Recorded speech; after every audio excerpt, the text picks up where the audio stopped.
right, welcome everybody. This is TSV Live. This is the first in a new series of events that we're doing here at the Side View.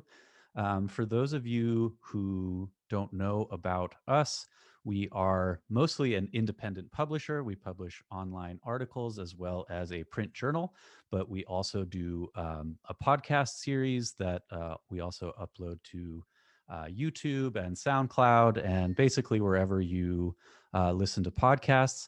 And today we are branching out to do something new, which is these live events. I wanted to um, bring people on who had something new to share, perhaps a new book, a new project, anything that's kind of current for them and that they could kind of come out and speak a little bit to, and then the rest of us could actually have an opportunity to learn about this project, but then also engage with the writer or creator of that project. And so today my guest is Matthew Segall, who I'll introduce to you in just a second. But before I do that, I'm going to leave here. If you're watching live, you should see right now some information there in the chat. You'll find links to Matt's social media, his website, his YouTube. You'll also find a link to the book that we're going to be discussing today. And then you'll also find some information about the side view. Again, if you don't know about us, you can find links to social media, to our various platforms. As I mentioned, we will be recording this. So if you want to revisit the recording, you can find it at the YouTube link or on our podcast. And we are also a self-funded enterprise. So if we, oh, it looks like Matt's putting in a new link there. I think I thought I found it, but follow Matt's link there, and we'll make sure to put that It's in the official show notes. Um, anyway, like I said, we're a self-funded project because we love the work we do and we love promoting the work of other people. So if you feel so inclined, you can support us on Patreon as well as PayPal. So for today, let me tell you a little bit about our program. We're scheduled for about 90 minutes total. Um, and the way we're going to do it today is Matt is going to start off by speaking for about 15 minutes about the book. He's going to just give us a brief overview about the project, what went into it, what you might find in the work, things like that. After he's done speaking, I will ask him a few questions just to kind of draw him out on a few of the main themes, things that we might want to dig in further. We'll have a little back and forth. And then right after that, we're going to just open it up for a general discussion where you'll all be able to ask your own questions, and we'll have kind of more of an open dialogue. So while Matt is talking or while we're having our little back and forth, please hold your questions until the second half. What you can do, though, is type those questions up, drop them in the chat. Then I can return to them, and I'll call on you in the second half. If you have a sort of a burning idea or a question for Matt, you can just kind of drop it in live when it comes up for you, and we'll return to it in the second portion. And do feel free to also comment with each other and chat with each other in the chat while we're discussing. So that's the program for today.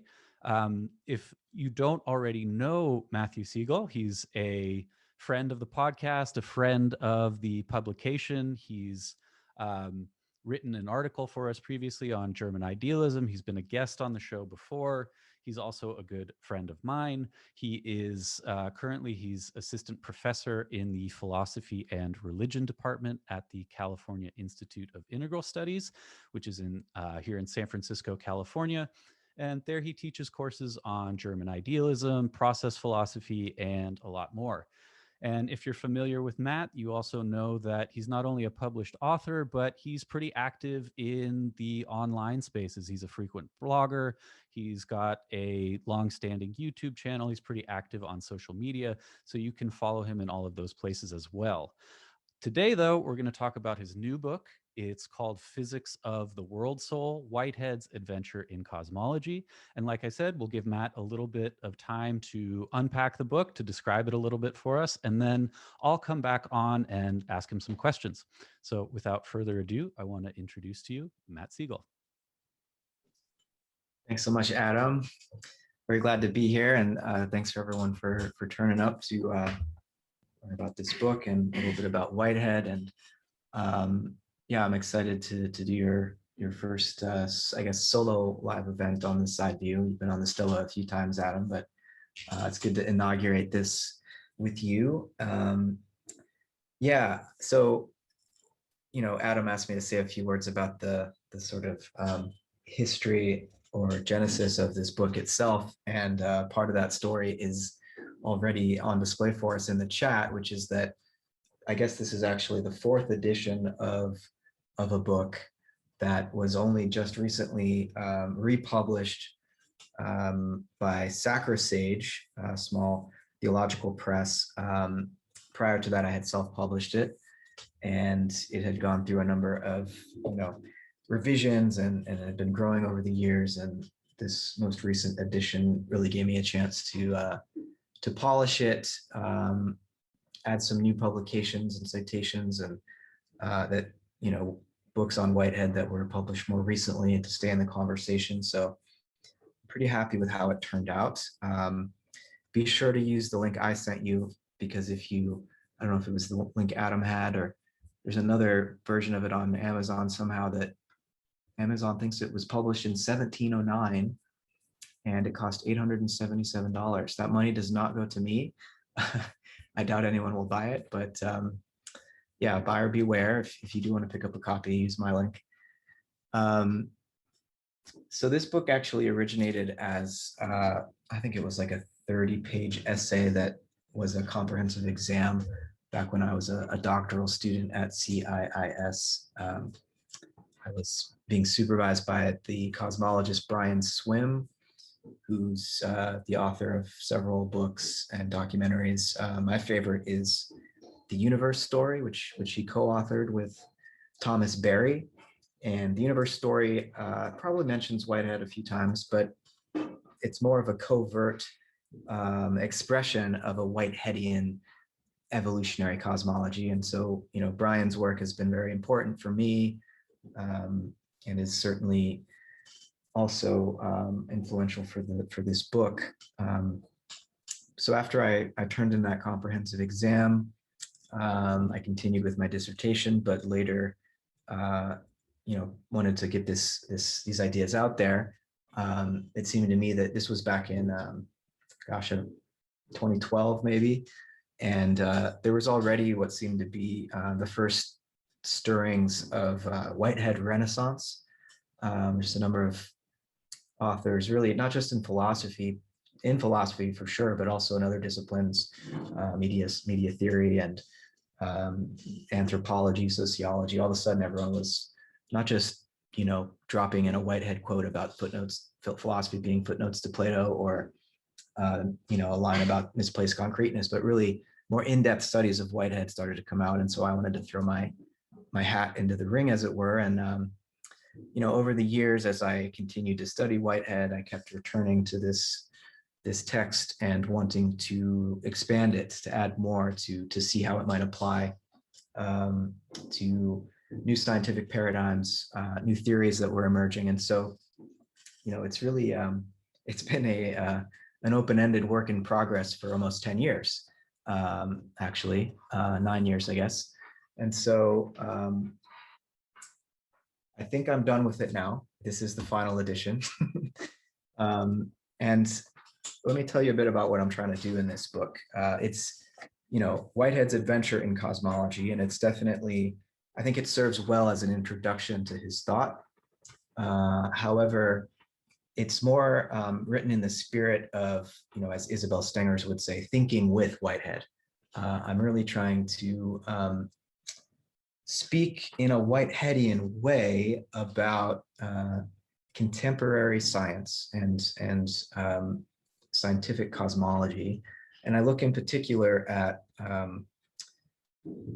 evolutionary theory, at complexity science, and then in physics, I look at relativity theory and quantum theory, and I try to show how Whitehead's philosophy of organism, as he calls it, really allows us to approach our scientific knowledge from a totally new perspective.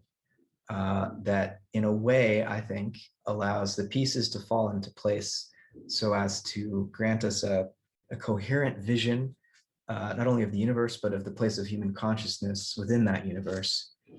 And I think Whitehead's philosophy, which he developed, beginning in the 1920s and continuing into the 1930s, I think it's only become more adequate to the findings of science over the last century, more adequate as a metaphysical interpretation of what's going on.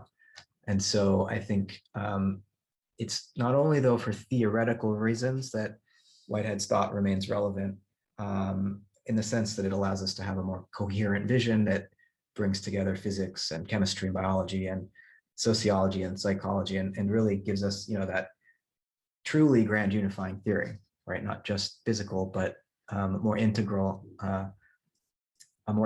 theory of everything, we might want to say. But it's not just the theoretical side, it's also, practically speaking, we are really in need of a approach to science that is not bifurcated in Whitehead's sense, right? He was a critic of the bifurcation of nature that put human consciousness, subjectivity, qualitative experience, and values, and so on one side, and sort of mute, inert matter in motion on the other side. He was very critical of this for theoretical reasons, but also practical reasons, because when we view the world around us, the earth and the community of life, when we view it as mute matter in motion, it's not hard to understand why we might go about destroying the life systems of the planet. And so Whitehead was recognizing this practical problem with the classical form of Cartesian science, let's call it. I hate to pick on Descartes, but we'll call it Cartesian science for now. We can get into why it's fair to call it that later if we want. Whitehead was very worried that by ignoring the concrete values of the ecosystems within which our human economy and our human sociality is embedded within, that we end up degrading those very same life systems, because the values are, in his view, a real aspect of the environment that we inhabit. And values are not something that human subjects invent, or that human agents try to assert or project onto nature. Rather, the values that we possess, or that sometimes possess us, are actually derived from the natural world. And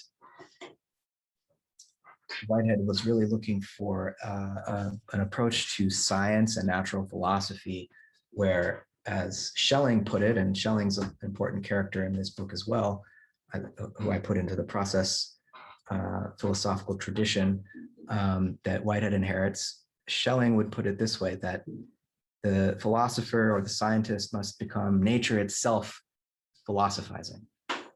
We are not some sort of consciousness that parachuted in from another dimension that then studies a natural world that is separate from it. We are nature itself turning back to study itself. I'll end with a few lines from Whitehead on this point, and then we'll see what questions and comments Adam wants to throw out there to kick us off. So this is from Whitehead's Adventures of Ideas, one of the texts he wrote in the 30s, 1933, I believe. So he says, "Nature is plastic. Although to every prevalent state of mind there corresponds iron nature setting its bounds to life. It is a false dichotomy to think of nature and man. Mankind is that factor in nature which exhibits in its most intense form the plasticity of nature. Plasticity is the introduction of novel law. The doctrine of the uniformity of nature is to be ranked with the contrasted doctrine of magic and miracle as an expression of partial truth, unguarded and uncoordinated with the immensities of the universe.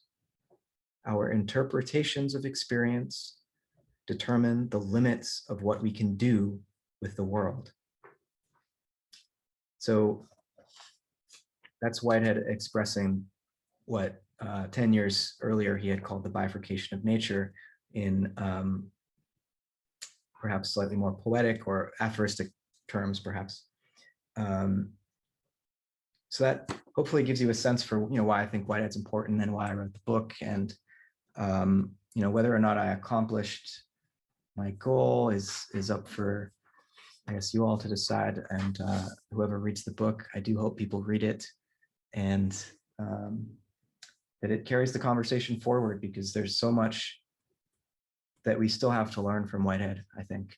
And that's why I continue to return to his thought for almost 12, 13 years now that I've been studying Whitehead. So he's certainly a teacher of mine, and yeah, I hope you find my attempt to explicate his thought. I hope you find that it makes his ideas more digestible. Often people say, I tried to read Whitehead and thought I was losing my mind, can't keep up with his jargon. But really, maybe it's just because I've been studying him for so long. He's not that bad. He's really not that bad. I mean, yeah, if you don't know any math or logic, there are parts of it that will that are still beyond me, that I continue to struggle to make sense of. But for the most part, it's a beautiful vision. All right, that's my opening spiel, and hopefully Adam can bring us towards some more down-to-earth questions, that you all will find relevant. Thanks, Matt. That was a really nice introduction. I want to draw us back to this question of the bifurcation of nature and what it is that's actually so interesting, both novel, but also a return to something old and maybe even ancient in Whitehead's conception of nature. But before I set up the question, I want to add, just for folks listening, that and to reiterate Matt's point, that Whitehead's writing can be a little opaque at first. Some of the texts certainly are a little bit imposing in size and stature.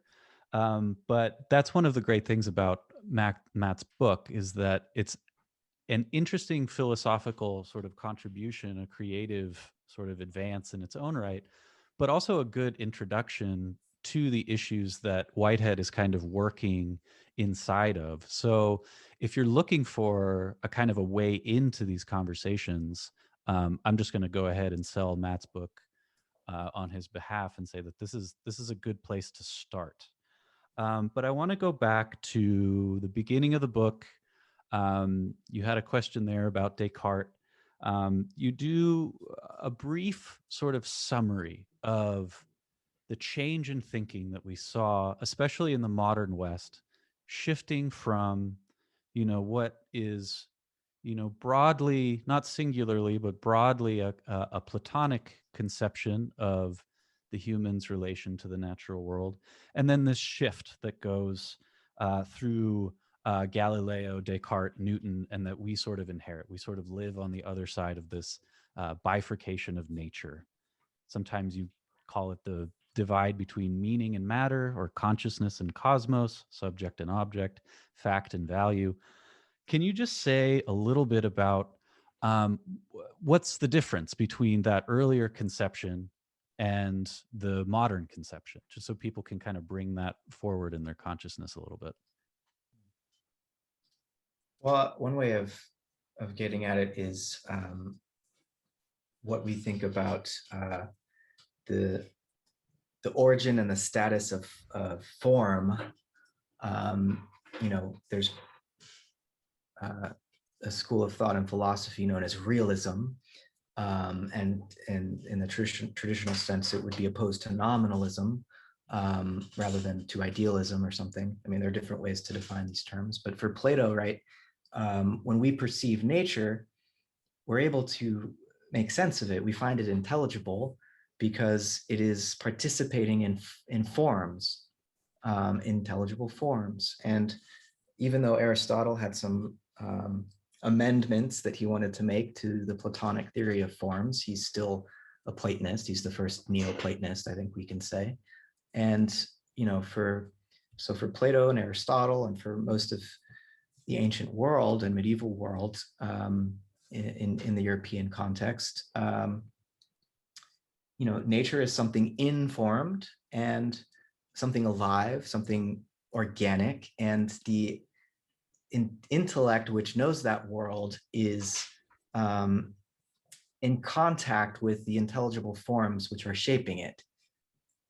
The forms are not projected by the mind. Our experience of nature is, in some sense, always already archetypal, and so we're immersed in this kind of ocean of intelligibility. And the role of the natural philosopher was to uncover it, to remember it, to articulate it. Now, one of the things that happens when the understanding of modern science begins to emerge is that form is no longer thought of as something archetypal. It's reduced to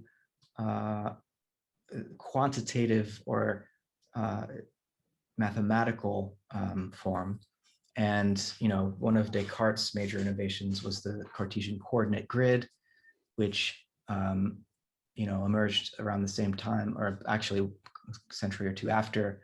Perspectival painting was perfected in Europe during the Renaissance, and there was a vision of space and of extension that developed that allowed us to begin to really feel, not just think of ourselves, but feel ourselves as a sort of disembodied observer of an extended world of material things, which could be measured mathematically. And there's this vision of nature emerged, whereby, as Descartes articulated it, the knowable part of the natural world, at least, is purely mathematical. And it doesn't have the sort of archetypal power. It doesn't have, nature no longer has life. It no longer has purpose. It is merely extension, and intelligibility is construed in cognitive terms as something that is in the mind, not in nature. And so there's this movement to a more mechanistic view, where the human being is sort of able to use, and initially for the founders of modern science, to use this God-given mathematical knowledge to survey and measure and model the natural world. And that ability to intelligently reflect upon and mathematize nature is something that is unique and sequestered within the human soul, and was put there by God. And nature is something else, again construed as something merely mechanical.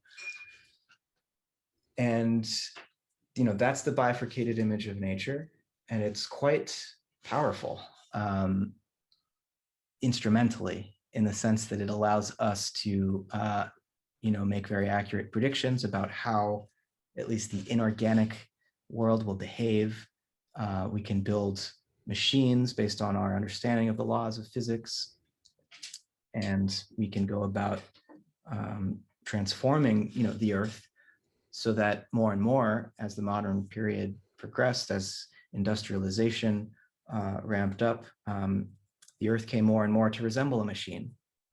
And so there's a way in which, again, as I was trying to get at earlier, theory is not separable from practice. And I said theory, and Siri thought I was talking to her. Sorry about that. There's a way in which theory and practice are co-implicating, right? So that our way of understanding the world leads us to behave and act in certain ways that make the world more like that. And so that if you run with a theory long enough, it becomes increasingly more difficult to extricate yourself from it. We get sort of locked into a paradigm in this way. And so we have a big hole to climb out of in order to, try to, I guess, back our way out of the theoretical, the mechanized theory of the universe, because it's been institutionalized, it's been made real, and so Whitehead's is in large part an effort to critique the misplaced concreteness, he would say, of that bifurcated view, but not just to critique, to reconstruct an alternative that's drawing upon this ancient vision of an intelligible cosmos, of an organic cosmos, an ensouled cosmos even, right? It's physics of the world soul. But he adds something new, which is the very idea of novelty itself. Unlike Plato and Aristotle, Whitehead's cosmos is a cosmogenesis, and it's not finished. It is continuous creation. It's caught up in continuous creation. And that's very different than the Platonic vision. So there's some other differences in Whitehead's view in comparison to Plato's cosmology. Maybe we can get into that later, but yeah, that's the story of bifurcation, basically. Yeah, that's really helpful.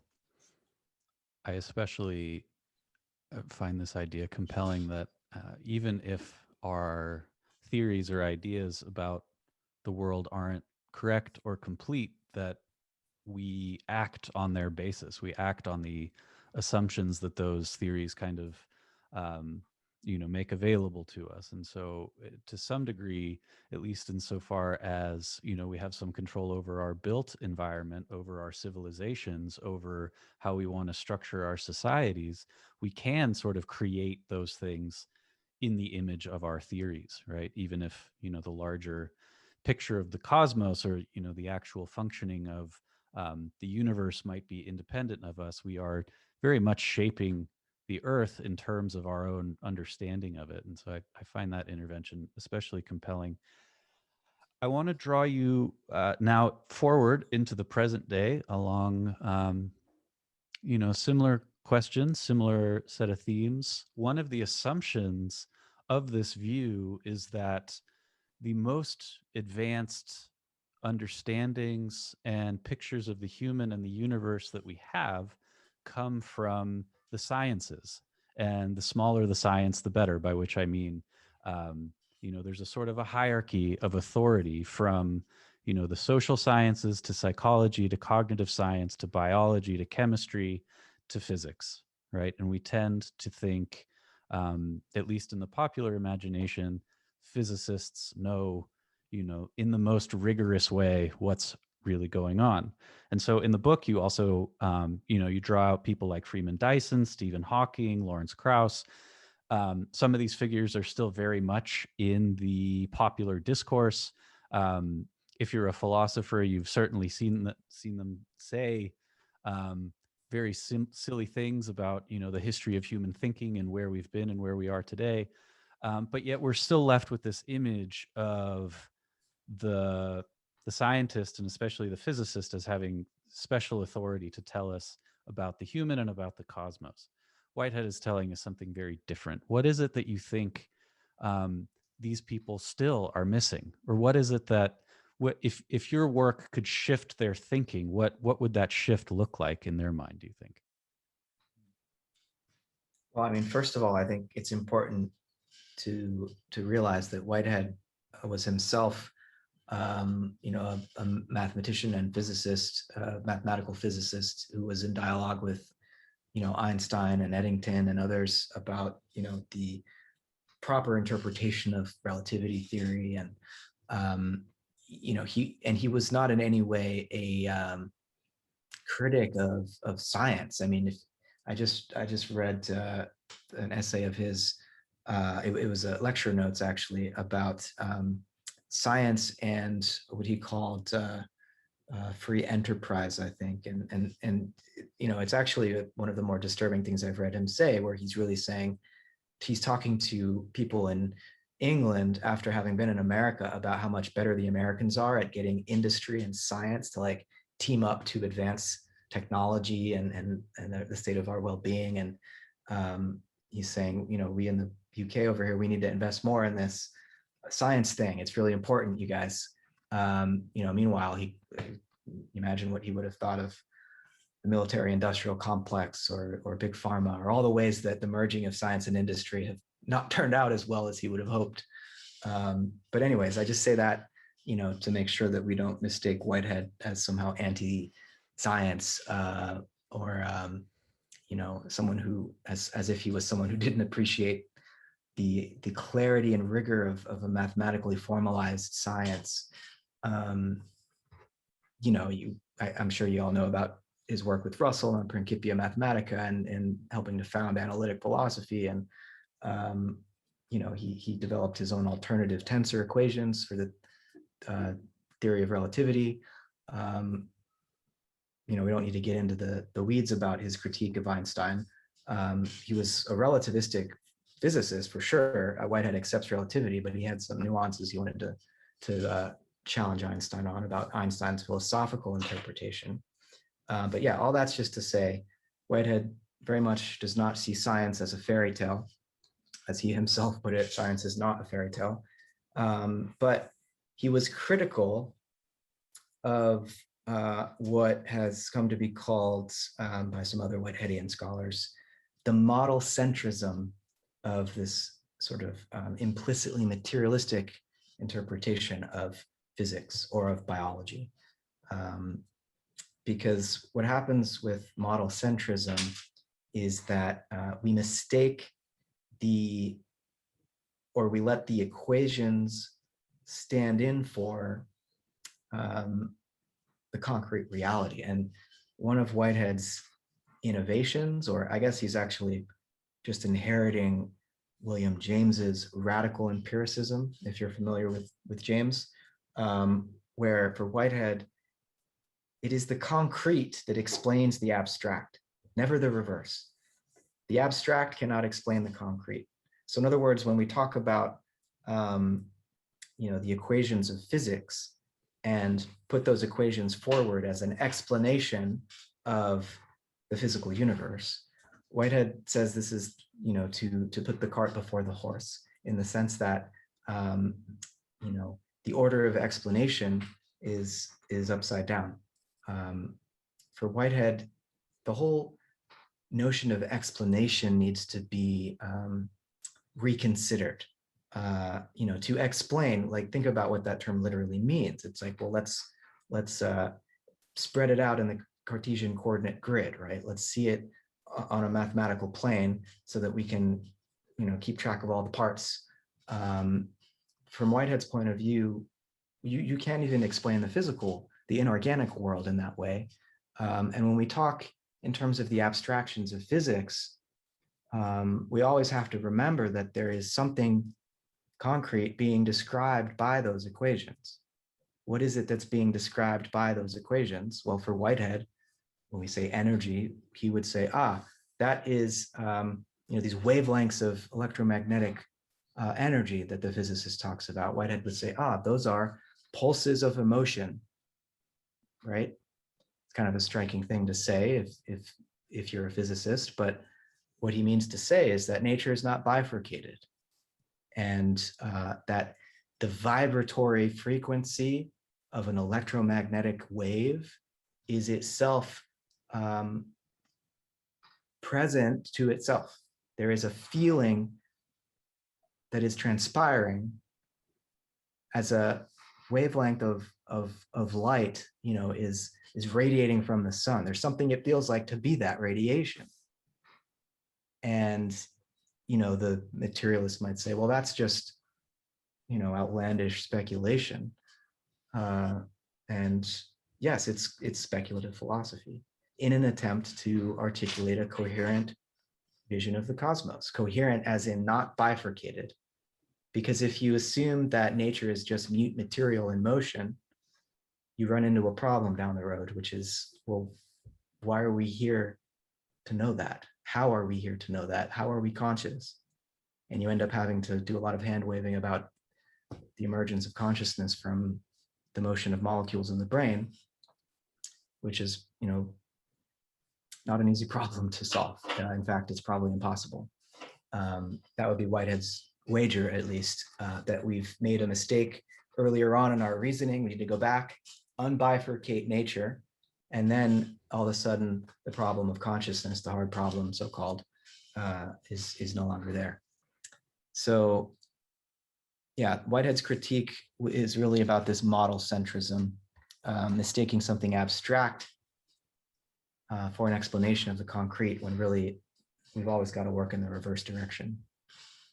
Mm-hmm. Mm-hmm. Yeah, you really get the sense that the conversation between philosophy and science could be happening and is happening in your work, in Whitehead's work, in a much richer way than what we see in the popular discourse, and that in some way we could participate in raising the stakes and deepening the arguments. One more thing that I want to draw you out on that I don't think is in Whitehead. I think it's kind of intuitively there, but I think it's your language, and it's a very simple claim, but it's again one of these kinds of inversions that you keep referring to, and that's this idea that you mentioned in the book that we were just talking about this kind of reductive approach to understanding the universe, where physics is the most basic, it's the most important, and what's happening at the level of physics is maybe the only thing that's really happening at all. Everything else, from a certain picture of science, is kind of our projection onto it. But you say in the book that physics actually isn't maybe the most general of the sciences. The most general of the sciences, you claim, is ecology, which will strike a person who's used to thinking about things from very small to very big in a kind of linear fashion as a little bit confusing, because ecology isn't something in the traditional picture that happens until you get at least single-celled organisms, reproducing and, looking for food and energy in an environment, right? So much further down the chain. But so how can we think of ecology as the most general science and not physics if the life forms, in a certain image don't appear until much later on? Yeah, great question. You're right, this is implicitly in Whitehead, but he doesn't yet have the term ecology ready to hand. I think ready at hand. I'm confusing my Heideggerian and normal speech here. But he's certainly gesturing towards the notion of self-organization as pervasive throughout nature at every level, such that even protons and electrons, as they formed the first atoms of hydrogen and helium in the earliest phases of the evolution of this universe, that is the emergence of an organism, right? That there's a symbiosis that has taken place whereby protons and electrons have come into some favorable relationship with one another, so as to favorable in the sense that it allows for endurance for billions of years now, right? A very stable form of organization. Whitehead sees this pattern of self-organization at the atomic level. It happens with stars and galaxies. It happens again as cellular life emerges on planet Earth, probably other planets, even if they're relatively rare, even if that chemistry, to get from just amino acids randomly collecting into soap bubbles to self-producing and reproducing life is a narrow sort of bridge to cross. The universe is big enough that it's probably happened on a lot of other planets. Um, the reason ecology is the most general science is that ecology is the study of um, the relationship between organisms and their environments, where the environment is, in Whitehead's case, always other organisms. There's not just a background environment of inert matter, right? It's always other organisms, even if at smaller scales. And so ecology is the study of the coevolution of organisms. And in Whitehead's scheme, again, because this goes all the way down, we can't imagine some kind of neutral background container within which this evolution takes place. Space-time itself becomes something brought forth by the co-evolving relationships of organisms. So that might sound weird, but for Whitehead, space-time, the whole space-time metric, the Riemannian manifold, right, that's used in general relativity, this is an abstraction. What is concrete? Not space-time as some four-dimensional container. That's an abstraction. What is concrete are the evolving relationships of organisms. In this case, the organisms that compose what he calls the electromagnetic society. And we could also add the society of gravitons, the supposed force carrier for gravity. This is a vision of even space-time itself as the habitat of organisms. And Whitehead's totally a niche constructionist, right? So the organisms are constructing their own space-time environments. It's why we have multiple time systems and all the paradoxes of relativity, because every organism is in a way operating at its own rhythm of time. And luckily, there's a lot of coordination. There's a lot of resonance, and so we can more or less share a coherent sense of space and time. Especially we can coordinate our clocks. But when you get to these high energy states or high velocities, that starts to break down, right? As we learned from Einstein. Whitehead doesn't, Whitehead accepts all of that. He's just really, again, doing this figure ground reversal so that we don't think of space-time as this, again, this Cartesian coordinate prison within which everything we do is forced to take place. It's like, no, that space-time manifold is itself the expression of these evolving relationships among, atoms and stars and galaxies and organisms of the biological sort that we're used to thinking of when we do ecology.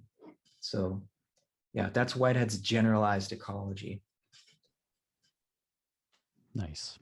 I'll just ask one more question along the same lines, and then I think we should open it up. I see a few people commenting in the chat, but if you have a question, start thinking about it now. My final question to you, Matt, is about Whitehead's personal life and his biography. The image of the cosmos, of the universe that you just described, is this is a living universe suffused with intelligence and intelligibility and creativity, the way Whitehead describes it. It's panpsychist or pan-experientialist in the language of Whitehead scholars. Typically, those kinds of insights, those kinds of views are, they're associated more with religious and spiritual perspectives, and often with even within traditions like that, with specific moments of initiation or transformation or conversion, things like that, an event that kind of brings that view to life, or maybe it's part of your culture more natively. As we were discussing, this is a more ancient sort of pre-modern view of things. Do we know anything about Whitehead's own life in terms of having these experiences, in terms of his religious practice, his spiritual practice? Is this an insight that he had and then needed to explain, or are we really looking at a mathematician, a scientist who's exploring things with his rational mind and coming to this conclusion kind of on that basis. Yeah, I mean, I wish I knew more about Whitehead's biography. There's a great biography by Victor Lowe that was supposed to be 2 volumes, and Lowe only completed the first volume. But you get some of the details, but not many of Whitehead's letters survive. We do have a few which have just recently been rediscovered, and those are really precious to me and other Whitehead scholars, just because we get some insight into who he was. Bertrand Russell has written a bit about his relationship to Whitehead and Whitehead as a person. Russell was a student of Whitehead's for a time at Cambridge before they began to collaborate. And Russell reports that he was truly a wonderful teacher, even when he was critical, it was always in the service of the growth of the students' potential, and not sort of defending his own ideas or something. But in terms of like some kind of a metanoia or mystical experience or something that changed his view of the universe, because he studied with James Clerk Maxwell's teacher, whose name I forget, at Cambridge. That's where he learned advanced mathematics and electromagnetic theory. And so when he was at Cambridge as a student, the mechanistic universe, the Newtonian picture, Cartesian Newtonian picture, was pretty much thought to be a done deal. And it was only in the last decade of the 19th century, and then definitely into the first few decades of the 20th century, that whole picture was demolished. So Whitehead didn't start out as a sort of romantic, organic thinker, but he does credit his wife Evelyn with, I guess, helping him cultivate his sensitivity to arts, to literature, to the natural world. I don't know if he started reading Wordsworth before Evelyn and her influence, or if Wordsworth goes back to his earlier days. But Whitehead did, I would say, appreciate Wordsworth's poetry in particular in a profound way. I would say Wordsworth is perhaps second only to Plato as the most important influence on Whitehead's vision of the universe. But I don't get much sense that he was an especially pious person, or that he was inclined to any sort of mystical enthusiasm.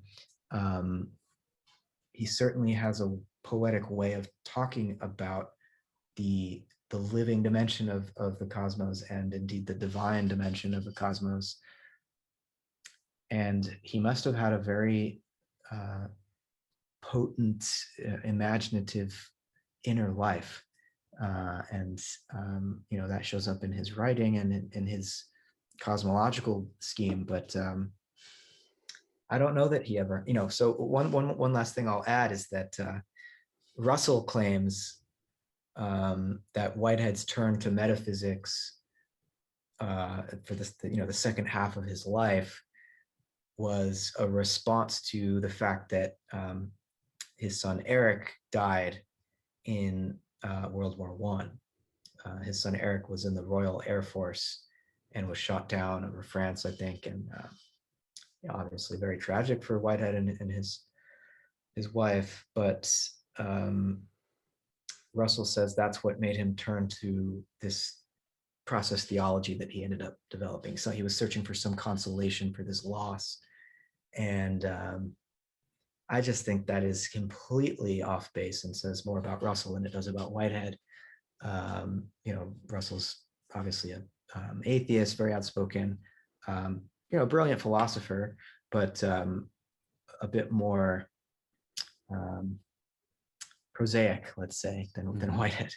Mm-hmm. And I would just say in response to Russell that if Whitehead was searching for some consolation for the loss of his son Eric, that that Whitehead would have said more in the way of, or sought to justify some sense of personal afterlife in his scheme. I mean, he could have tacked on another couple of categories of explanation to explain how the soul can survive the death of the body. He didn't do that. He, in fact, often will dismiss the notion of personal immortality as not really relevant. And this is a guy who cared deeply for, you know, values that would allow for a meaningful human life. He didn't think having certainty about the survival of the soul after the death of the body was one of those important values. He thought there were other forms of impersonal immortality, but not personal immortality. So, you know, Russell just, I don't think has any basis for saying that other than his own sort of really partisan atheism. Yeah. That's an interesting and helpful background. Going to turn it over now to the audience. I know we have some questions out there. And I think Dave's question actually is a nice bridge into what we were just discussing. So I'll let Dave ask the first question. Thanks. And I'm really, this is as high a compliment as I can give. I'm happy to be here. This is a nice conversation. This is meaningful. It's substantive. And so thanks both to Matt and Adam. And I thought Adam's questions were wonderful, in part because they're the same ones I wanted to ask. And so I'm going to invite some elaboration or extension on that last aspect. In broad terms, so it'll have sort of two parts, but in broad terms, the first part is, what did Whitehead understand himself to be doing and not doing? Connected with that, a little anecdotes that I don't know him real well, but the story is a first philosophy course he was a part of is one he was asked to teach. And while he worked with Russell, I just now pulled up a PDF of Russell's History of Western Philosophy. He mentions Whitehead twice, once in connection with his own work in logical analysis, the Principia Mathematica, and once saying Bergson influenced him and influenced William James. Russell gives a chapter to William James. He gives a chapter to Bergson, but never says anything further about Whitehead. I had a process theology class back in the 80s when it was a pretty popular topic, but there was a sense that, so this is part two. Part one is sort of, how does Whitehead understand himself as bracket a philosopher? I'm guessing that's how he understands himself. What's he doing? What's he not doing? A more specified application is the one along the lines, the question along the lines of Adams is sort of the question of ultimately a spiritual, experiential, self-changing. How does this matter to him as a human being? Process theology liked the idea that our lives make a difference to the divine. The divine is still in process. The divine is evolving. We're all in this together. But like so much of theology, it was still, struck me as pretty conceptual, intellectual, getting a nice map of the divine and creation. And I'll conclude here.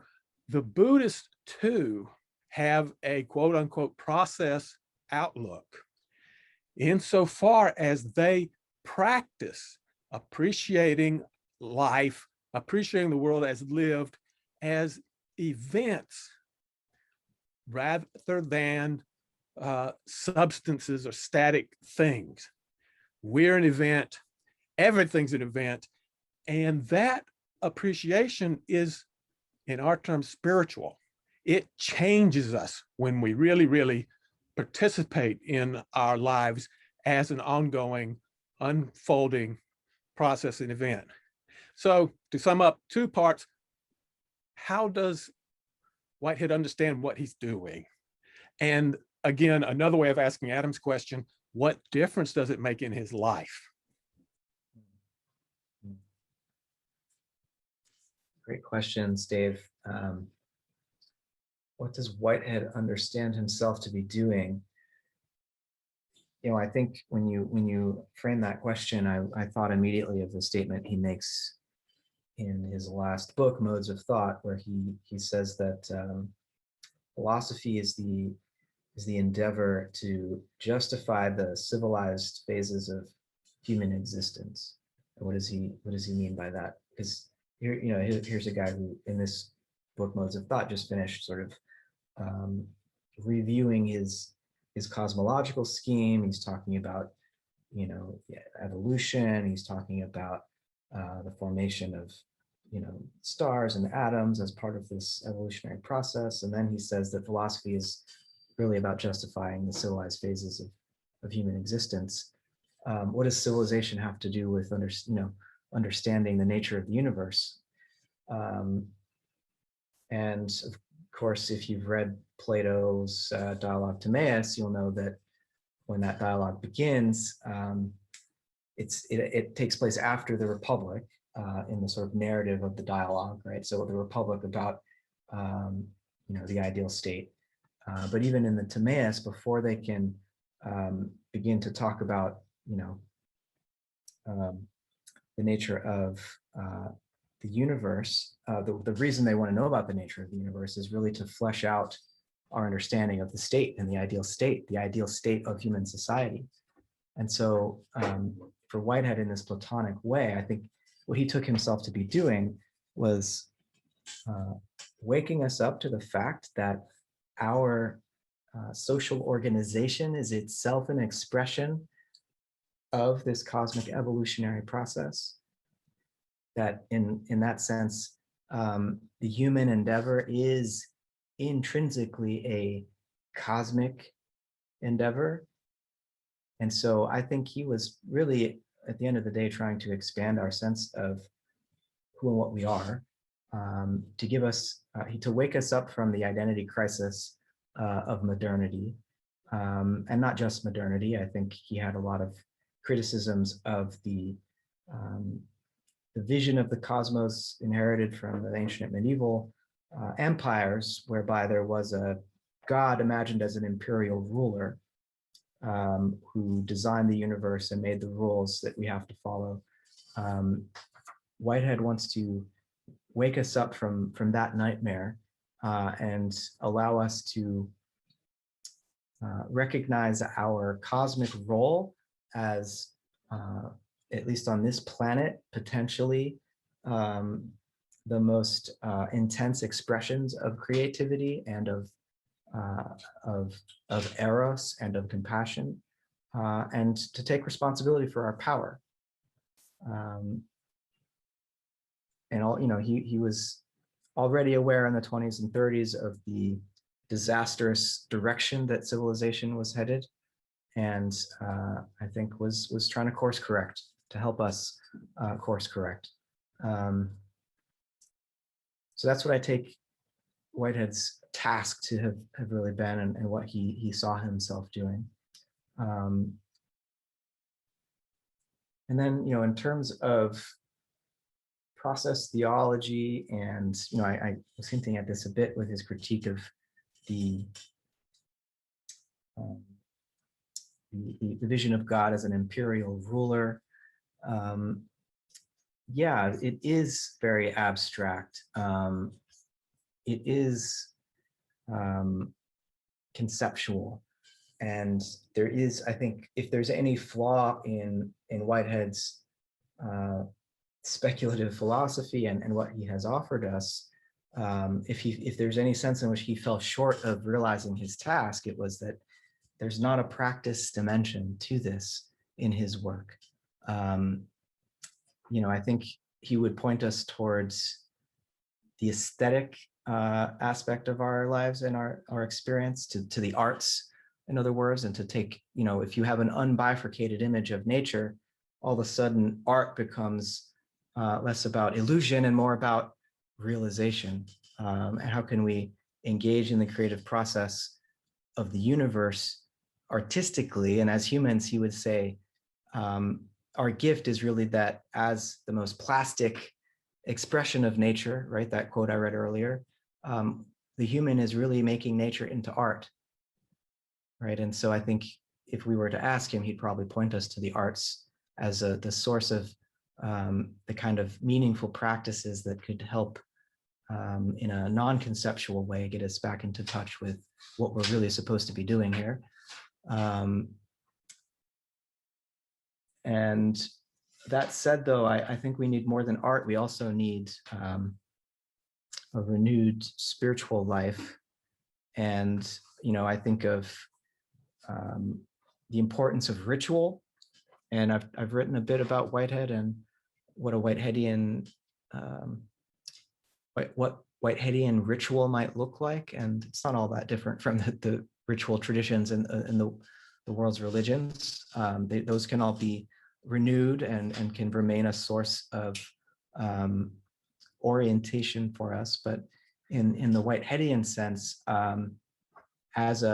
ultimately he's a Neoplatonist, and I don't mean to say that his philosophy is some kind of a emanationist scheme like Plotinus or whatever. When I call Whitehead a Neoplatonist, I just mean in the most general sense, he's inheriting this Platonic tradition of philosophy.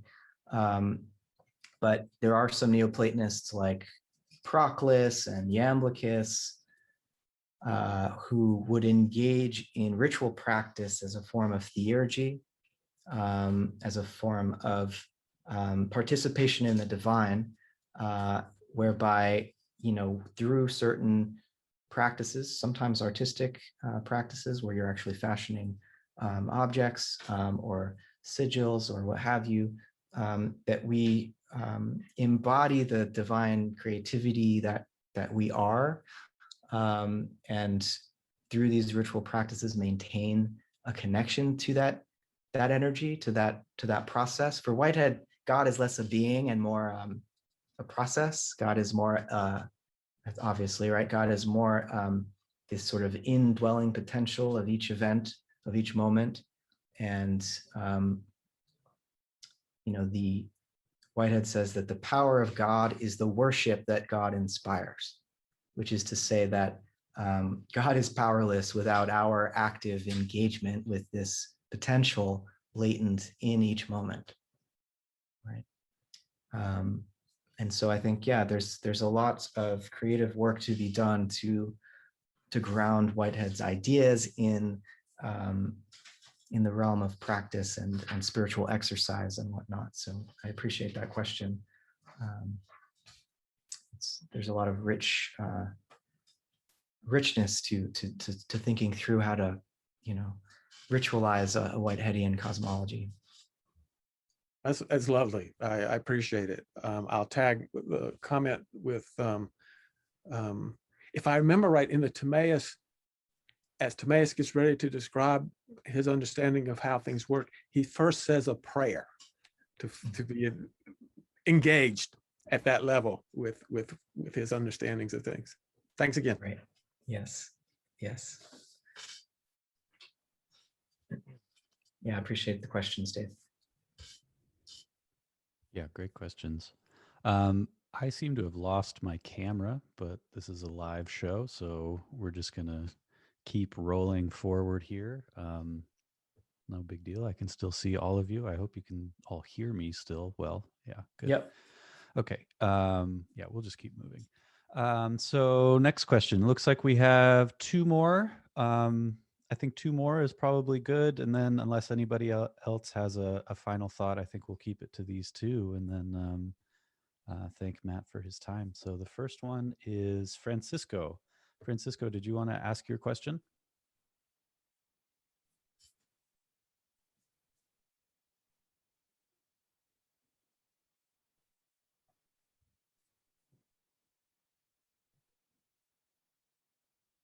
He says, I'll read it. Okay, I'll just read the question. The question is about the link between Whitehead and German idealism.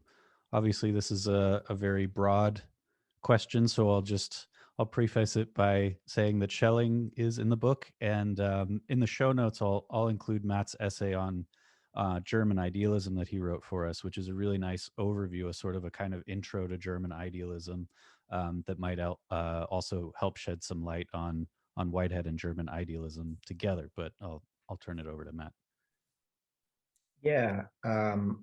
I did mention Schelling a bit, but I didn't really foreground the way that this book contextualizes the process philosophy of Whitehead as part of a lineage that I do trace back. I mean, ultimately, we could go all the way back to Heraclitus, right? But I think Friedrich Schelling, the German idealist and natural philosopher, exemplifies the spirit of process philosophy in a way that I found very striking as I began to study his work.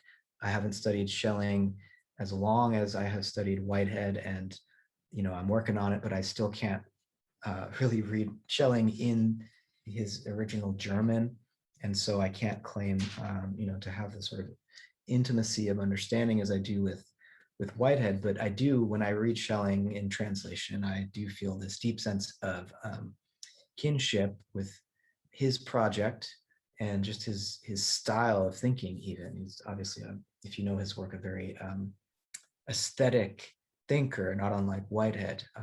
In his first major book, The System of Transcendental Idealism, Schelling ends by saying that while the philosopher can realize the absolute conceptually, it is the artist that realizes the absolute objectively in their works of art.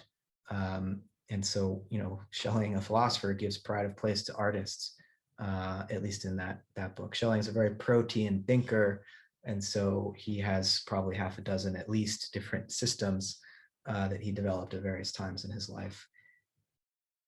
There's a continuity there, but it's pretty hard to deny that he would he was constantly beginning afresh and really trying to get to the ground beneath the ground, which he would eventually just come to call the Abgrund, or the abyss. It's a groundless ground, right? And I think that's a fair sort of definition of creativity in Whitehead's sense. It's a groundless ground. It's more of a fountain than it is a foundation.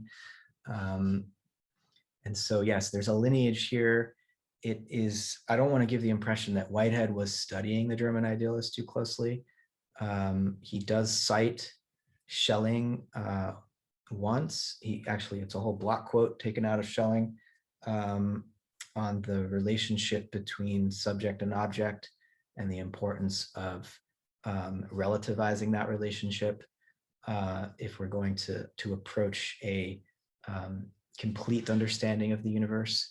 And Schelling thought a lot in terms of the identity of identity and difference, and so was trying to find ways to show how the split caused by our reflection as subjects reflecting upon objects is itself something that through a process of recollection or anamnesis we can return behind. We can step behind that split, or return to the place of unity before the split into a reflective subject with standing over and against an object.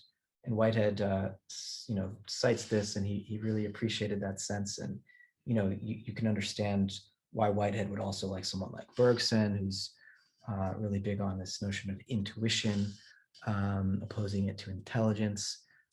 Whitehead, however, wants to say intelligence can be reformed, whereas Bergson was willing to let it remain sort of mechanistic. Whitehead said, no, we can make it organic. We can have an organic intelligence, and we can have a new kind of science that wouldn't require the split into subject and object.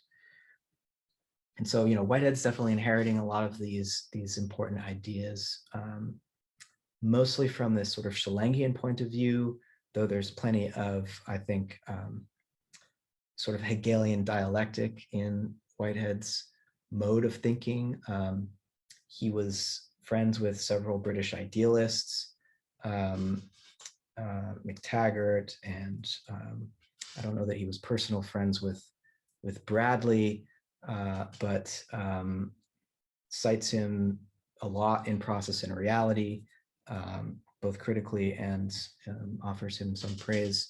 So, Whitehead got his Hegel secondhand through the British idealists, I think.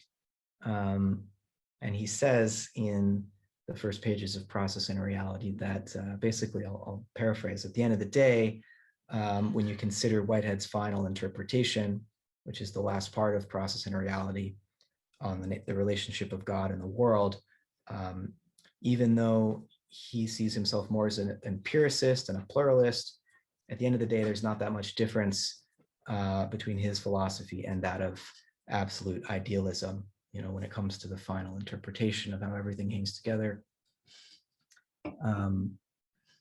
That said, I think Whitehead had plenty of criticisms of Hegel. For Whitehead, although Whitehead's philosophy is certainly very conceptual, he thought that Hegel and Kant and that style of philosophizing was trying to balance the world upon concepts. And Whitehead really, I think we have to say, made aesthetics first philosophy. And so Whitehead would say, in place of Hegel's hierarchy of categories, Whitehead would put a category, or rather a hierarchy of feelings, right? And so this is the sense in which Whitehead's philosophy is primarily aesthetic. For him, even our knowledge is a function of the contrast of feelings, right? And it's by arriving at some harmonization of the many feelings that are always streaming into us that we gain perspective on the world around us and come to know it. So knowledge itself, our concepts are forms of feeling for Whitehead. His technical term is prehension, right? But it basically means feeling. And so that's an important difference from Hegel. But yeah, I mean, long story short, there's definitely a link between Whitehead and German idealism.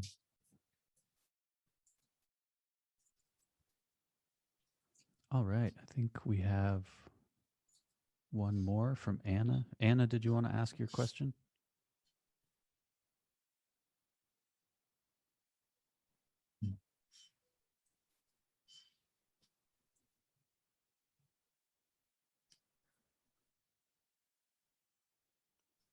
Maybe Anna's no longer here. No, I'm here. Oh, there you are. Can you hear me? Yes. Yes. Oh, good. Okay.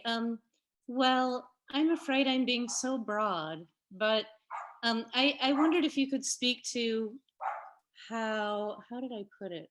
Oh, how is Whitehead's concept of the, event, or I guess occasion and event, implicated in his cosmology as you see it? I was, or how you are working with the concept of event in your vision, in your work, in your book. Yeah, I mean, It's broad. I'm really sorry. No, it's fine. I mean, yes, it's broad, but it's very important.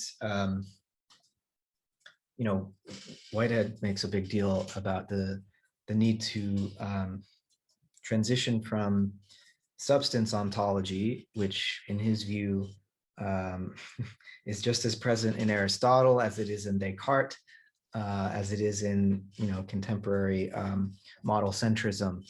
And that's because it's so just woven into our grammar, the subject predicate structure of our grammar. And so, for Whitehead, it's not about not using the word substance anymore. It's more about, again, not committing the fallacy of misplaced concreteness by imagining that the world is composed of substances, where what he was worried about is this notion of a substance as a thing which requires nothing but itself in order to exist, right? The notion of independent existence and the form of existence whereby something just sort of mutely persists through time was one that Whitehead found pernicious. And so he tries to reconstruct ontology on processual grounds, and his event ontology is at first somewhat difficult to understand, because again, we can't help but think in terms of like things with qualities, right? And he's trying to get us to understand the universe in terms of occasions and their prehensions, or occasions and their relations to one another. Prehension is the way that occasions relate to each other, right? And so sometimes his ontology is called process relational ontology, rather than substance property ontology. And so, he applies this in various ways. This is actually part of his critique of Einstein, of Einstein's implicit philosophical interpretation of the physics of relativity. Whitehead wants to say, as I was articulating earlier, that the final really concrete things in nature, right, are events. And an event is not a thing. An event is a verb. It's a happening. So nature is composed of happenings. It's not composed of things. That's another way to put it.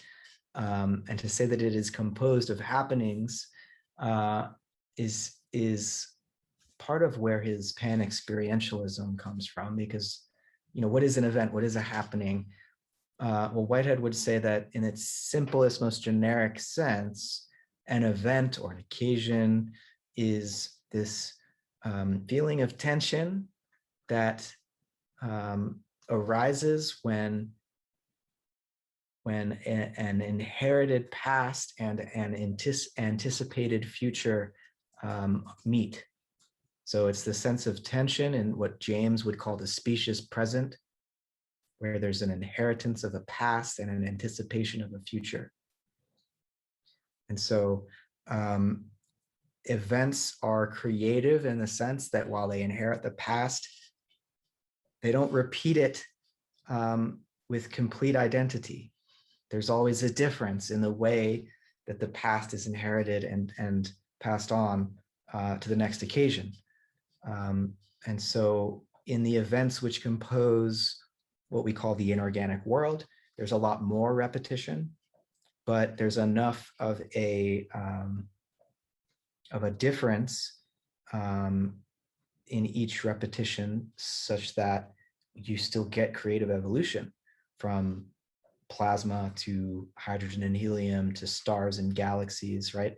There's enough of a tilt towards novelty for these new structures to emerge by events which are constantly growing, inheriting the creativity and the habit of their past. And when you get into the organic, the biological realm, and then when you in the biological realm rise to the level of multicellular organisms, animals, mammals, etc., there's a ramping up of the intensity of novelty that can be ingressed into each event or occasion. So in other words, if you think about that tension between inheritance and anticipation, when you're speaking about the occasion of experience in the brain of Mozart, or the occasion of experience in the brain of Einstein, there's an ability to ingress way more novelty, way more possibility relative to what has already occurred in the past, so that we can consider whole alternative universes, right? And so we're not determined by our past in any sense. Whitehead's universe at whatever scale is not deterministic, but there's a ramping up of intensity as events become, as the environment within which an occasion transpires becomes more complex. It's capable of sheltering more intensity of experience. I'm kind of using some of Whitehead's lingo here to describe this. So yeah, the universe is made of events. It's not made of stuff. There's no container within which the stuff is moving, right? It is made of these occasions and their inheritance of the past and anticipation of the future. So yeah, I mean, yeah, it's a general question. I hope I've given an answer that's itself not too general or vague. But Oh, that was incredible. Thank you. oh, good. Thanks, Anna. Matt, are you up for one last question? Sure. I think it's a good one, and it draws us back. I think we'll see whatever it says, but I think it draws us back to the bifurcation of nature question, but from a different angle. Everett, did you want to ask your question? Sure. I'm outside, so if there's a train that comes, I'll have to mute because it's pretty loud. But I'm sitting on my back porch so that my children will let me listen to dialogues such as this, which is really fun for me. So thank you very much. I'm an English major, and I teach composition and literature at a community college. But in grad school, looking for a more robust way of understanding interpretation, I found Hans-Georg Gadamer. And then from Gadamer, I became more interested in phenomenology more generally, and that's dimension of philosophy. And so I'm really curious, Matt, if you could talk about what Whitehead might have said in response to Heidegger when he was saying that language is the house of being. Yeah. Does that make sense as a question? Yes, it does. Too much sense in that it's very dense with meaning and directions I could go in. I mean, let me speak to the general question of Whitehead and phenomenology. I mean, you mentioned Gadamer, and I think there's a sense in which, and actually Schelling's philosophy of nature has been called a kind of hermeneutics of nature. That, you know, what happens when we suppose that nature is a text that can be read, that there is actually intelligibility latent in the forms of the natural world that we can make sense of, and not merely mathematically, but really in a qualitative sense. And I would also say Whitehead's philosophy of nature and his cosmology is similarly hermeneutic in that sense, that for Whitehead, it's less about explaining something than it is about interpreting it. Because usually when we hear explanation, it's like a scientific explanation is supposed to get us behind the appearance to the reality. And often this explanation comes in the terms of some kind of mechanism or an equation. And from Whitehead's point of view, it's like, that's counterfeit currency, you know, this explanation. That's not actually giving us what we were hoping for. And so rather than explain or explain away the appearance by reference to some underlying reality, Whitehead wants to say, well, not that there's not more to be seen in nature, not that there aren't layers of interpretation that can be peeled back. It's not that the appearance that first meets our eye is necessarily the truth. But from Whitehead's point of view, again, if the concrete explains the abstract and not the reverse, science is in the business of interpreting our experience.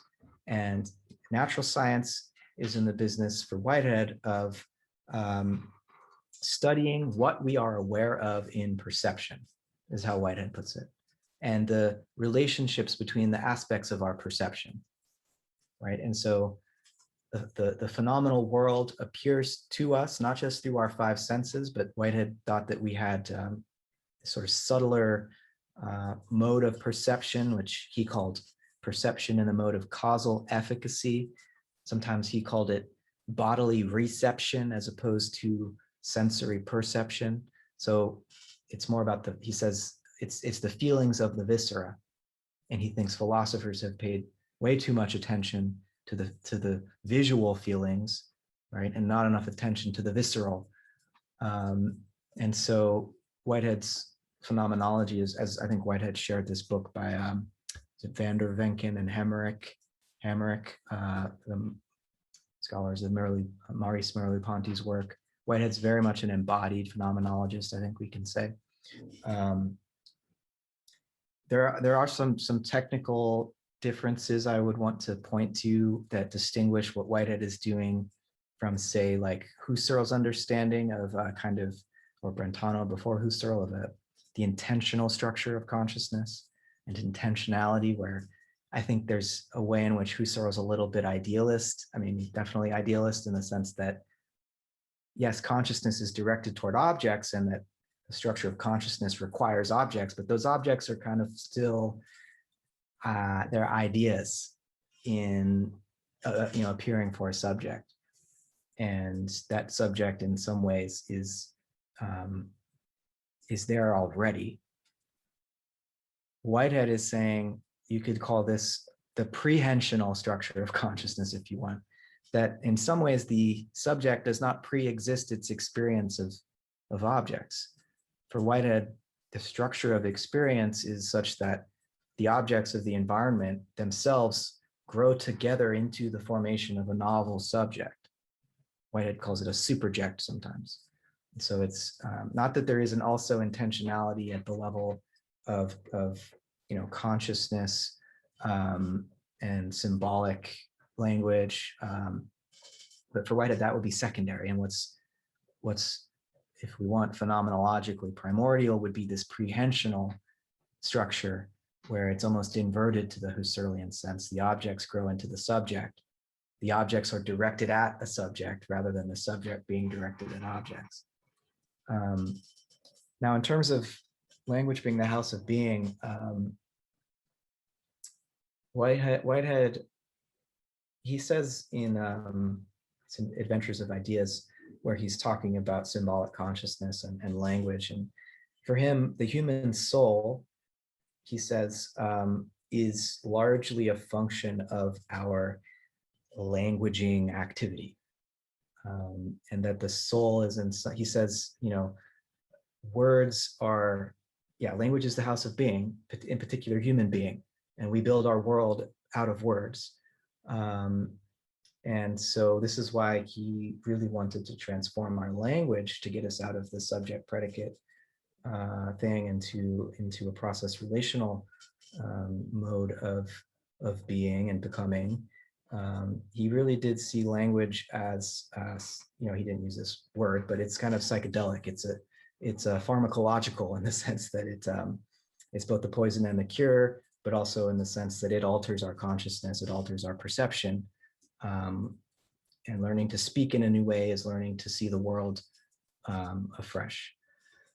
So I think Heidegger also says language is the flower of the mouth, or is he, maybe he's quoting Holderlin when he references that, I forget, but yeah, it's a beautiful comment that Whitehead easily could have made. So secondarily, then, like, Gadamer, as a student of Heidegger, comes back and says, being that can be understood is language. That's what that's his primary claim in Truth and Method. And it seems to me that Gadamer's reformulation leaves a lot more room for, I will use an old-fashioned word like mysticism, but I'd be curious to see what would Whitehead say to Gadamer's statement? Being that can be understood is language. Is that differentiation more helpful or not? Yeah, I mean, that harkens. sense? Yeah. It harkens back to this Platonic understanding of an intelligible universe, and that in some ways, language is not like something, again, that would be like parachuted into this world from somewhere else. It must have been prefigured in some sense in the universe itself. And there's another, I call Whitehead an American philosopher because he did all his philosophizing in America at Harvard, even though he's obviously born in Ramsgate, England. He was a Brit, but he was aware of and didn't get too much into, but definitely appreciated the work of Charles Saunders Peirce, who developed this whole notion of semiotics and the sign interpretation as something that is intrinsic to reality itself, not just in the human domain of we language using speaking, writing animals, but in biological processes and even physical processes. For Peirce, there's always sign interpretation or semiosis underway. And so human symbolic language is just a sort of further development of the forms of sign interpretation that are already pervasive in the natural world. And so I think there are a lot of analogies between Peirce's and his vision of a semiotic universe and Whitehead's pan-experiential view. So yeah, that's what that Gadamer line made me think of. How we doing, Adam? Good. I think we actually just lost Everett, but I think his video cut out, and then I think he maybe just lost his signal, but I think he only missed the last couple seconds of what you were saying. So we're past our time. So I want to thank Matthew for sharing his work with us, fielding so many good questions, and all of you for showing up and hanging out here with us for the first TSV live episode. We'll be doing more of these in the future. And like I said, you can find all of Matt's information at the top of the chat there, as well as all of the information for the side view. This episode will show up on our YouTube channel and our podcast. So if you know people who you think will appreciate what Matt's doing, appreciate what we're doing here at the side view, do feel free to let them know about it and share the video when it comes out. We'll upload it fairly soon. And so with that, I just want to thank Matthew one more time and all of you for being here. Yeah, thanks, Adam. Pleasure is all mine, truly. I love to talk philosophy. I love to talk Whitehead. So yeah, really appreciate the questions. Very rich, got me thinking. So yeah, there's nothing better for me than this kind of dialogue. So yeah, great discussion from everybody. And again, apologies for the technical glitch over here. I'm not sure what's going on with the camera, but yeah, great event anyways. Great first event, and you can look forward to many more. So I'll see you all soon, hopefully.